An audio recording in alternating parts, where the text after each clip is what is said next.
अस्सलाम वालेकुम दोस्तों एक बड़ी ख़बर है और काफ़ी मज़े की ख़बर है। अब बताते हुए ना हंसी भी आ रही है और इमरान खान के नए यू टर्न पर सिर्फ हंसी आ रही है। मैं सोच रहा हूँ बेचारे उन यूथियों के बारे में जो कल तक कमर जवेद बाजवा साहब चीफ़ ऑफ आर्मी स्टाफ के बारे में जो गालियाँ बकते रहे हैं,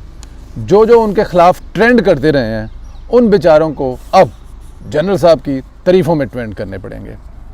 कल तक इमरान खान साहब जनरल कमर जवेद बाजवा साहब का नाम लिए बगैर डायरेक्ट इनडायरेक्ट उनके बारे में जो कह रहे थे वो आप सबको पता है। जी, ख़बर ये है कि इमरान खान साहब ने कमर जवेद बाजवा साहब को एक्सटेंशन देने की बात कर दी है और कहा है कि बाजवा साहब को एक्सटेंशन दे दें, चीफ़ ऑफ आर्मी स्टाफ को एक्सटेंशन दे दें। ये जनाब कामरान खान साहब के इंटरव्यू में उन्होंने ये बात कही है और कामरान खान साहब का इंटरव्यू है जो है वो आप लोग सुनेंगे, जिसमें वो फरमा रहे हैं कि बाजवा साहब को एक्सटेंशन दे देनी चाहिए। उस वक्त तक के लिए एक्सटेंशन हो जानी चाहिए कि ये जब नवंबर दिसंबर में इलेक्शन होंगे और उस आने वाली इलेक्शन जो होंगे उसमें मैं जब मुंतखब हो जाऊँगा एज़ वज़ीर आज़म तो मैं ख़ुद नया आर्मी चीफ़ आकर लगाऊंगा, इसलिए एक्सटेंशन दी जाए। क्योंकि अगर अभी आप नया आर्मी चीफ़ ले आएंगे तो वो 3 साल के लिए आएगा और मैं अगली हुकूमत जब बना लूँगा, ये उनका ख्वाब है, वो जो अपना ख्वाब सुना रहे हैं कि अगली हुकूमत जब मैं बना लूँगा तो फिर ये तो मुमकिन नहीं होगा कि मैं आकर बाजवा जो नया चीफ़ आर्मी स्टाफ होगा उसको उठाकर घर भेज दूँ। तो इसलिए बेहतर है कि बाजवा साहब को अभी कुछ अरसे के लिए एक्सटेंशन दे दें और जब मैं हुकूमत बना लूँगा, इंतखाबात होंगे, लोग धड़ाधड़ मुझे वोट डालेंगे और मैं पाकिस्तान का हंसी इसलिए आ रहा है कि इमरान खान साहब खुद अपनी तरफ से अगले प्राइम मिनिस्टर बन गए हैं और जो बाजवा साहब जो हैं वो डेफिनेट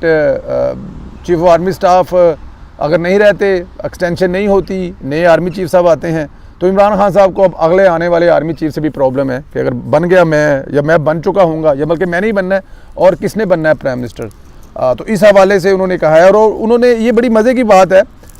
मेरे ख्याल में एक तीर से वो कोई एक नहीं कोई 5-7 शिकार खेलना चाहते हैं। उन पर एक बहुत बड़ा धब्बा लग रहा है कि जनाब उन्होंने आर्मी चीफ साहब को एक सादे लेटर पर एक्सटेंशन दे दी थी, तो उनको ज़ाहिर है अब इस बात का अफसोस हो रहा है शायद कि उन्होंने ये काम क्यों किया था, क्योंकि अब वो बहुत जमहूरियत पसंद भी हो गए हैं और अब उनको फ़ौज का रोल भी बड़ा नज़र आ रहा है और अब उनको फ़ौज की ज़्यादतियाँ भी बड़ी नज़र आ रही हैं। तो उस वक्त ये उन्होंने जब काम किया था तो उस वक्त उनको सब ओके की रिपोर्ट थी और वो बहुत ज़रूरी था, उन्होंने कर दिया। तो अब वो ये चाहते ये हैं कि एक तीर से 2 शिकार, एक तो वो चाहते हैं कि दोबारा एक्सटेंशन मिले ताकि जो PDM है और शहबाज शरीफ साहब है ना वो भी उन्हीं की सफ़ में खड़े हो जाएं और उनको कहने का मौका मिल जाए जी मैं कोई अकेला थोड़ी है जिसने एक्सटेंशन दी है, मेरे बाद बाजवा साहब को शहबाज शरीफ साहब ने भी तो एक्सटेंशन दी है ना। इस किस्म की वो स्टोरी भी सुना सकेंगे, यूथियों को खुश कर सकेंगे। और दूसरा, जैसे कि वो सोच रहे हैं कि वो तो आने वाले प्राइम मिनिस्टर हैं और अगर आने वाले प्राइम मिनिस्टर हैं तो फिर अगर नया आर्मी चीफ लग गया जो आसिम मुनीर साहब हैं, जिनको उन्होंने एक्सटेंशन, अगर आप लोगों को याद है तो उनकी वो जो जॉब थी जो ISI थे, उनको इसलिए हटा दिया था कि उन्होंने उनकी बेगम और उनकी बेगम की जो बेस्ट फ्रेंड हैं उनकी करप्शन की कहानियाँ और वो हारों वाली बात और मलक रियाज से सोना और चांदी और हीरे जवाहरात जो हैं वो आप लोगों को पता ही है। तो उस स्टोरी के बाद अगर वो बनते हैं तो और उसके बाद इमरान खान साहब, खैर ये एक ख्वाब है जो इमरान खान साहब देख रहे हैं। उन्होंने साथ में ये भी कहा है कि जनाब वो अपोजिशन से हर किस्म की बात करने के लिए तैयार हैं, अपोजिशन के साथ बैठने के लिए तैयार हैं, वो उस अपोजिशन के साथ बैठने के लिए तैयार हैं जब इंडिया ने हम पर हमला किया और पाकिस्तान की अफवाज ने इंडिया का वो जहाज़ गिराया और उसके बदले में जितनी टेंशन हुई, ज़ाहिर है टेंशन होनी थी, इंडिया में एक बहुत बड़ा तूफ़ान बरपा हुआ और इंडिया अपनी तमाम फ़ौजें बॉर्डर पे लेके आ गया और उस वक़्त दोनों मुल्क जंग के दहाने पर खड़े थे। तबाही जो है वो शायद इस खिते का मुकद्दर बनने जा रही थी जो नहीं बनी। इससे ज़्यादा सख्त वक्त पाकिस्तान और इंडिया में शायद कभी पहले नहीं आया या शायद आया हो या आने वाले दौर में खुदा ना करे आए, लेकिन उस वक्त भी इमरान खान साहब इस अपोजिशन के साथ नहीं बैठे थे। लेकिन अब क्योंकि उनके पास अपनी शर्त कोई मनवाने के लिए है कुछ नहीं है, वो ख़ुद अपनी बात मनवा सकते नहीं, वो इस काबिल रहे नहीं हैं, तो वो अब कह रहे हैं जी कोई बात नहीं, मैं मतलब कि आप लोगों की तमाम बातें मान लेता हूँ और इसलिए मुझे कोई एतराज़ नहीं है कि अगर आप लोग आ जाएं और मैं ये भी करने को तैयार हूँ कि मैं अपोजिशन के साथ बैठने के लिए भी तैयार हूँ। ठीक है जी, उम्मीद है जी कि इमरान खान साहब को होश आ गई, अकल आ गई कि अपोजिशन भी जो है वो भी इस मुल्क का सियासत का हिस्सा है, वो भी इसी मुल्क के लोग हैं, वो कोई किसी दूसरे मुल्क से नहीं है। जो आप मोदी के फ़ोन पे फ़ोन कर सकते हैं, सुबह से शाम तक मिस कॉलें मार सकते हैं, जो आपसे नहीं बात करना चाहता, लेकिन अपने मुल्क की अपोजिशन के साथ आपने नहीं बैठना। उन हालात में जब आपका मुल्क हालत जंग में हो तो भी आपको होश आ गया, याद आ गया, तो it's fine, thank you very much. ये तो बड़ी मज़े की बात होगी। इमरान खान साहब आपका शुक्रिया अदा करना चाहे कि आपने कहा जी। अच्छा, उन्होंने एक सब बात और भी की, उन्होंने कहा जी कि अगर हो सकता है कि अगर अदालत मुझे इजाज़त दे देती बात करने की तो मैं शायद माफ़ी ही मांग लेता। लेकिन कामरान खान साहब कह रहे हैं वो ग्राउंड बना रहे हैं, अपने यूथियों को गर्म कर रहे हैं कि पुत्र तैयार हो जाओ, अगली जी पेशी है ना ਉਹਦੇ ਤੇ ਉਹ ਕਹਿੰਦਾ जट चढ़िया कचहरी बल्ले ओ बल्ले, अगली पेशी तो खान ने माफ़ी मांग लेनी चाहिए। ये खान ग्राउंड तैयार कर रहा है कि अब अगली जो पेशी है फाइनल, वो जब भी होनी है, जब भी इमरान खान साहब पर फ़र्द जुर्म आयद होनी है, तो उससे पहले वो माफ़ी मांग लेंगे। ये अब बात कन्फर्म हो गई है। ये उन्होंने, क्योंकि इमरान खान साहब, मैंने आपको पहले भी बताया ना, शादी होगी नहीं हुई और बाद में हो गई, तलाक होगी नहीं हुई बाद में होगी, तो वो ग्राउंड बनाते हैं हर चीज़ की। अब माफ़ी मांगने की भी इमरान खान साहब जो है वो ग्राउंड बना रहे हैं कि अब वो माफ़ी मांगेंगे,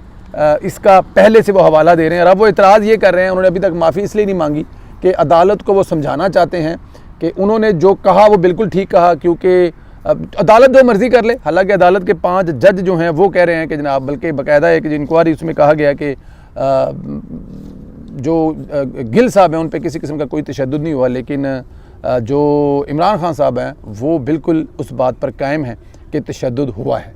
और वो ये बात समझाना चाहते हैं कि तशद्दुद हुआ, जिन लोगों ने तशद्दुद किया, जज साहब ने शहबाज गिल साहब को उन्हीं लोगों के हवाले कर दिया, इसलिए उन्होंने जो है वो शहबाज गिल की हमायत में और ज़ेबा चौधरी साहब के ख़िलाफ़ या उनके ख़िलाफ़ ये लफ्ज़ इस्तेमाल किए कि मैं तुम्हारे ख़िलाफ़ कार्रवाई करूँगा और ये वो चीज़ें करूँगा। अच्छा जी, इमरान खान साहब बहुत सारी उस प्रोग्राम में और भी बातें की हैं, वो डेफिनेट जब आप पूरा प्रोग्राम, लेकिन ये बड़ी बात ये है कि उन्होंने एक तो जनरल बाजवा साहब को एक्सटेंशन देने की बात कर दी है कि ये जनरल बाजवा साहब को एक्सटेंशन दे इसलिए दें ताकि जो अगले इलेक्शन होंगे उसमें इमरान खान साहब, हादसा मुझे इसलिए आ जाता है, आप लोग कहेंगे कि मैं इतना हंस के क्यों कर रहा हूँ, मैं हंस के इसलिए रहा हूँ कि इमरान खान साहब को अभी से यकीन है कि अगली हुकूमत उनकी है। तो ये चाहते हैं कि अगली हुकूमत जब आए और उस हुकूमत में जो आर्मी चीफ लगा वो मेरी पसंद का ना, तो वो कह रहे हैं कि जी अभी थोड़ी देर के लिए बाजवा साहब को एक्सटेंशन दे दें, इंतखाबात होंगे, उनके नतीजे में जो हुकूमत बनेगी वो इमरान खान साहब बनाएंगे, तो वो फिर खुद आकर एक नया आर्मी चीफ लगाएंगे, क्योंकि उनको बचपन से शुरू से ही अपने अंपायर रख कर खेलने का मज़ा आता है, वो अंपायर जिसकी उंगली का इमरान खान साहब इंतज़ार करते हैं। अपोजिशन से भी बात करने के लिए तैयार हैं, अपोजिशन से किसी किस्म की बात वो कर सकते हैं। और मैं फिर वही कहूँगा, उन्होंने एक बात और भी उसमें कही है, वो बड़ी अहम है। जो ग़ुलामी वाला चूरन है वो सिर्फ़ और सिर्फ यूथियों को बेवकूफ़ बनाने का है, कि यूथिये जो है ना उनको सिर्फ बेवकूफ़ बनाना है कि हम कोई ग़ुलाम हैं। ये सिर्फ यूथियों को, एब्सोल्युटली सिर्फ यूथियों को। अमेरिका के वो हामी हैं, उन्होंने कहा जी मैं बिल्कुल एंटी अमेरिका नहीं, मैं अमेरिका के साथ बड़े अच्छे तल्कात का हूँ और अमेरिका के साथ बगैर हम चल ही नहीं सकते। तो ये बात तो साबित है कि हम कोई ग़ुलाम नहीं हैं, ये सिर्फ बेवकूफ़ यूथियों के लिए है, बाकी इसके अलावा इस नारे का और कोई मकसद नहीं है। अमेरिका के वो दोस्त हैं, अमेरिका से अच्छे तल्कात के, अभी उन्होंने जो वो साबिक सफ़ीर हैं अमेरिका की, उनसे उन्होंने मुलाकात की बनी गाला में, और उसके अलावा उनके जो पार्टी के चीदा हाई लेवल के लीडर हैं वो अमेरिकन एम्बेसी और अमेरिकन दूसरे लोगों से मिलते रहते हैं। और अमेरिका में जो अभी चंदा इकट्ठे कर रहे हैं, जो फ़ंड रेजिंग हो रही है, उसमें भी अमेरिका के बड़े आला ओहदेदारान जो उनका साथ दे रहे हैं। तो इसलिए अमेरिका से उनको प्रॉब्लम कोई नहीं है, लेकिन क्योंकि बेवकूफ़ यूथियों को मज़ीद बेवकूफ़ बनाने के लिए उनको जो एक चूरन बेचना होता है कि हम कोई ग़ुलाम नहीं हैं, वो चूरन बेचते हैं। ना तो वो अमेरिका के ख़िलाफ़ हैं, अपोजिशन के साथ बैठने को तैयार हैं, और जनरल बाजवा को एक्सटेंशन देने के वो हक़ में हैं। इसलिए तब जब वो हुकूमत में आए तो अपनी मर्ज़ी का जन लगा सकें। अपना ख्याल रखें, इजाज़त दें, खुदा हाफिज़ दोस्तों।